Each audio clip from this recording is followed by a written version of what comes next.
Book 353. Good morning. Welcome back to Morning Motivation with Matthew Daniels, and today I'm going to tell you guys about the 7 Deadly Sins, Part 10, Greed Revisited. That's right, the 7 Deadly Sins, Part 10, Greed Revisited. But what is Matthew Daniels talking about? A long time ago, in the 7 Deadly Sins, Part 9, Wrath, then a great fire erupted in the chamber, and everyone inside was burned with an unquenchable fire until there was no flesh nor bones left. And another group of thousands upon thousands entered the chamber, and the large snake slithered away, still holding fast to the young man who had foolishly entered the inferno. When the young man entered the last and final chamber, he saw standing at the front of the thousands of condemned souls the man who had captured him for the large figure in the 7 Deadly Sins, Part 4, Greed. The one who was spared the punishment for sloth, but still would be punished for his greed.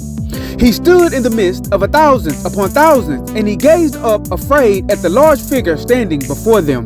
"While you were alive," the large figure said, "you made dirty deals, broke every contract, honored 0 agreements, and you lied more than you spoke the truth. You said and did anything to enrich yourselves, even if it meant being vile and wicked to others. Your only concern was material wealth and physical possessions. Indeed, there have been countless innocents who have traveled through death before all of you because of your deeds, and you will now account for all that you have said and done while upon the earth." When the large figure finished speaking, the ceiling of the chamber opened up, and there began to fall from the sky coins made of silver, tin, gold, and iron. These coins represented the coins of many different nations, and they displayed the faces of a multiplicity of rulers and creatures. There also fell from the sky different forms of riches desired by men and women. Livestock and crops fell from the ceiling also. Seashells and rare stones came down. There even fell from the ceiling of the chamber crystals, gold nuggets, and fine linens. These things fell from such a height that they crashed down upon the heads and bodies of the damned souls with much force. The prisoners cried out in pain as their heads were cracked, their flesh was cut, and their bones were broken. They tried in vain to shield their heads, but the coins, livestock, gems, and crystals were falling with such speed and force that no matter what the prisoners tried, they could not minimize the damage inflicted. The young man watched as these things fell from the ceiling until all of the prisoners were buried up to their necks. Then many smaller figures appeared in the chamber, and they all stood on top of the pile of coins and gold.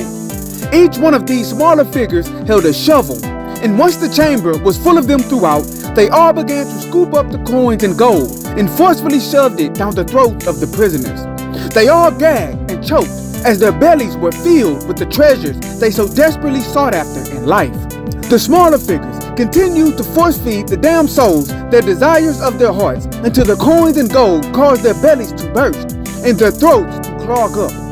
And when the last damned soul had died yet another death within the chamber of punishment for the greedy, a great hole opened up, and all of the coins, the gold, the crystals, and the damned souls fell through the opening and disappeared. Then the large snake, which was holding the young man within its coils, slithered away and proceeded to take the young man back to the large figure who had given him to him in the first place. To be continued in the 7 Deadly Sins, Part 11. And so, the morning motivation of today is the 7 Deadly Sins, Part 10, Greed Revisited. A lot of times, we see people who are extremely wealthy and rich, and we pray, hope, and wish that we could have as much money and possessions as them. However, we do not see how many of them had to compromise their souls to gain their riches.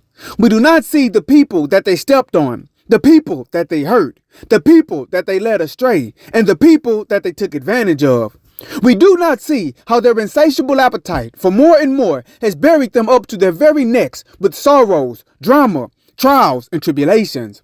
We do not see how they are drowning and on the verge of collapse. So be careful in your pursuit to improve your life. It is okay to constantly try and improve, and it is important to build wealth so that you can take control of your existence. But do not become vile and wicked in your attempts to advance.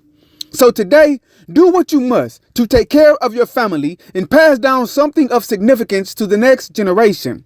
Do not be willing to do any vile thing to acquire the riches you desire, and always strive to do that which is good.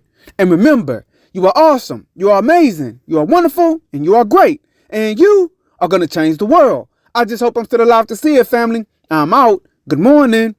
To order books in the Morning Motivation with Matthew Daniels book series, search Morning Motivation with Matthew Daniels on Amazon.com or visit www.dandyandbigherm.com.